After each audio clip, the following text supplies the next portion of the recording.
Hi traders, it's Roberto. It's another tutorial, the Trade Workshop, Pro Traders Workshop series. And we're going to go over the pattern that happens, which is pretty much consistent, starting on Friday.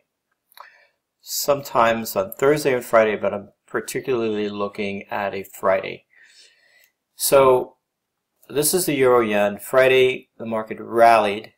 Here's Monday's retracement. We know that if the market takes off a certain direction, then we know we're taking an entry the opposite direction on Monday. And the Monday market retraced substantially. Then coming into Tuesday, the market turns around and retraces. And that pretty much is the dynamics from Friday to Tuesday. And all you need to do is make sure that markets are not consolidating, because it's very difficult to be able to make any money when the markets are consolidating. You're not going to have a rally on Friday. You're not going to have much of a retracement on Monday, and then the turnaround Tuesday is pretty much doesn't really exist. And there was a substantial move on Monday going into Tuesday, and then the turnaround Tuesday was substantial as well. So here's Monday sell-off, 319 pips, coming into the New York session on Tuesday, and the market rallied 202 pips. And that's it. And then once that is completed, what I do is take my Fibonacci tool and draw it from the Friday swing high all the way down to Tuesday swing low. Let's make this a little thicker so we can see what I'm talking about.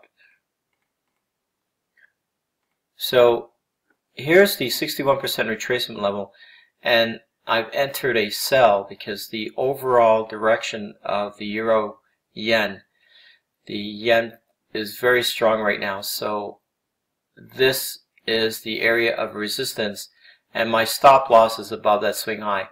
And that brings me to another point about entries and exits. They have to be very specific. I like using pivot points and Fibonacci levels for entries and exits, and I'm going to go over extensions in a minute if I have time. If not, then it'll be on the next video.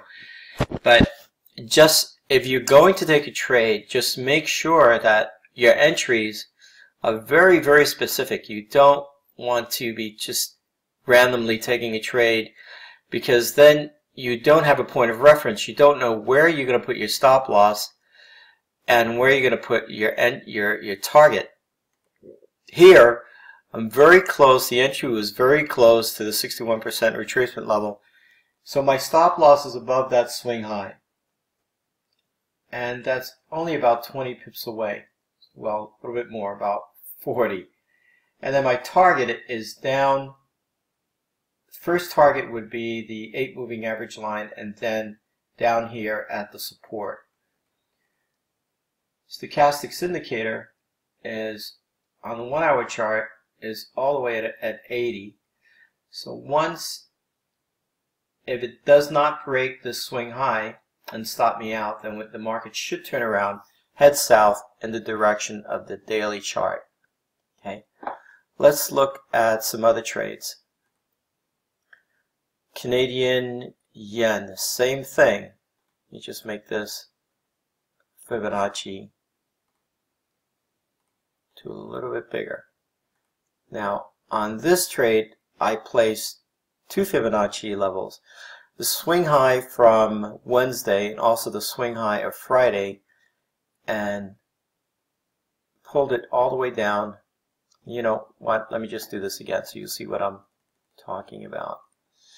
So the first Fibonacci is Friday swing high all the way down to Tuesday swing low, and price reacted to 50% retracement level. And I'm waiting for the market to go up to 61% so I can short it. And then I would take the same Fibonacci tool and draw it from the swing high of Wednesday. Oops, that's not the correct. Here we go. Swing high of Wednesday all the way down to the same place on Tuesday.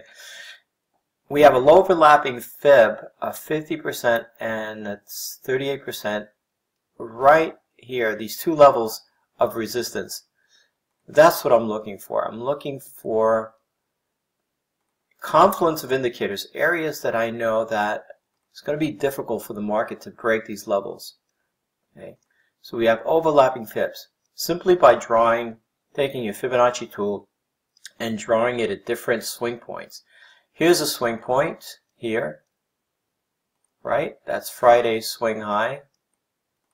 So I took my Fibonacci tool and I drew it from up here all the way down to this pivot point to the swing low of Tuesday, and then again from Wednesday's swing high to Tuesday's swing low, and I have overlapping fibs at two different places. So this area of resistance, very difficult to break these levels of resistance. Okay, and the other one is the Swiss yen, which I took a trade. Let me just remove the Fibonacci tool and draw it again. Here's Thursday swing high, which is the high of the week, to the low of today, which is Tuesday, and market has reacted to that 61% retracement level.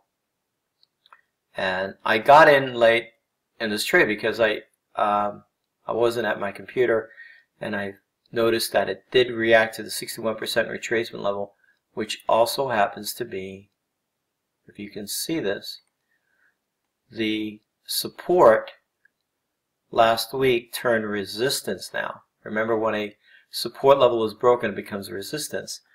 And it happens to be 61%. So a lot of confluence of indicators. 61% at a previous support turned resistance.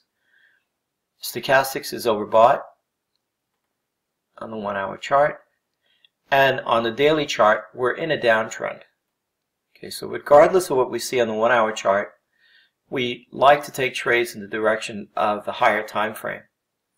So even though price is still above the 8 moving average line, it has hit the 61% retracement level, which gives me a point of reference so I know where I should put my stop loss, and it would be above the swing high. And the same thing with the euro yen. Okay, so remember, Friday's rally, Monday's retracement, turnaround Tuesday. You could have taken all these trades. Take that sell off on Monday, then when the market found support on Tuesday, you would buy and then exit at a Fibonacci level. And notice that the market is starting to head south now. So hopefully this is the completion of that turnaround Tuesday retracement, and the market is resuming its downtrend based on a daily chart. Any questions, just give us a call, contact page on our website. Have a good trading week. We have Wednesday, Thursday, and Friday. And thanks for watching this video.